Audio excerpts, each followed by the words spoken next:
భరణి గారు ఏమన్నారు, ఇదే మాటని చెప్పారు.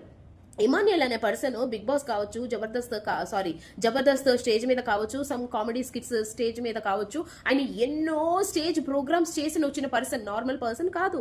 అదే విధంగా రీతు చాలా ప్రోగ్రామ్స్ చేసి చాలా విధాలుగా ఆమె కూడా ఒక సెలబ్రిటీ లాంటి పర్సనే, మామూలు పర్సన్ కాదు. తనుజ, నాగార్జున గారే చెప్పారు మా ప్రొడక్ట్, మా కంపెనీ నుంచి, మా హౌస్ నుంచి బయటకు వచ్చిన ఒక ప్రొడక్ట్ అని ఎంతో గొప్పగా చెప్పారు. తనుజ ముద్దమందరం సీరియల్ నుంచి స్టార్టింగ్ నుంచి ఎంతమంది అభిమానుల్ని సంపాదించుకున్న అమ్మాయి అందరికీ తెలిసిన విషయం. అదే విధంగా ఫ్లోరా షైని, ఆమె చూడటానికి ఇప్పుడు రూపురేఖలు మారిపోయి ఉండొచ్చు, కానీ ఆమె ఎన్ని సినిమాల్లో నటించింది, ఎన్ని లాంగ్వేజెస్ లో నటించింది. పాపం ఆమెకి తెలుగు ఒకటి రావట్లేదు, కానీ ఆమె కన్వే చేసిన ప్రతి విషయం కరెక్టే.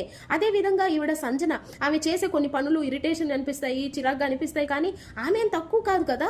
అలాంటి పర్సన్, అంతకు మించి భరణి గారు ఎవరు, ఆయన ఎన్ని సినిమాల్లో నటించారు, ఆయన చేసిన ఒక్కొక్క సినిమా, ప్రతి సినిమా హిట్ సినిమాని అతను చేసిన సినిమాలు. ఒక విలన్ గా అతనే చెప్పారు, తన పక్క నించొని ఫోటో దిగాలంటే చాలా మంది భయపడుతున్నారు.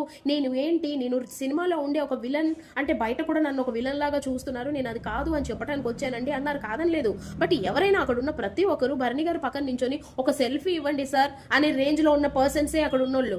ఒక్కొక్కరు మాట్లాడే తీరు, ఓకే అతనితో పాటుగా యాక్ట్ చేసిన పర్సన్స్ లేదా అతనితో పాటు సెలబ్రిటీస్ లైక్ స్క్రీన్ షేర్ చేసుకొని ఉండొచ్చు, చేసుకోపోయి ఉండొచ్చు, అక్కడక్కడ కలిసే పర్సన్సే వీళ్ళంతా. మళ్ళీ రామ్ రాథోడ్ విషయానికి వస్తే అబ్బాయి ఏంటి నార్మల్ పర్సనే, కాదని లేదు, కానీ అతను ఒక్క పాట కొన్ని మిలియన్ వ్యూస్ వెళ్ళిపోయి ఇప్పటి వరకు మన తెలుగు ఇండస్ట్రీలో అలాంటి ఒక సాంగ్ అన్ని మిలియన్స్ వ్యూవర్స్ ని సంపాదించుకున్న సాంగ్ ఇప్పటి వరకు లేదు. ఆ విషయం నాగార్జున గారే కాదు, ప్రతి ఒక్కరు చెప్తున్నారు ఆ విషయం. అలాంటి ఒక పర్సన్ రామ్ రాథోడ్, అబ్బాయి ఏం తక్కువ కాదే.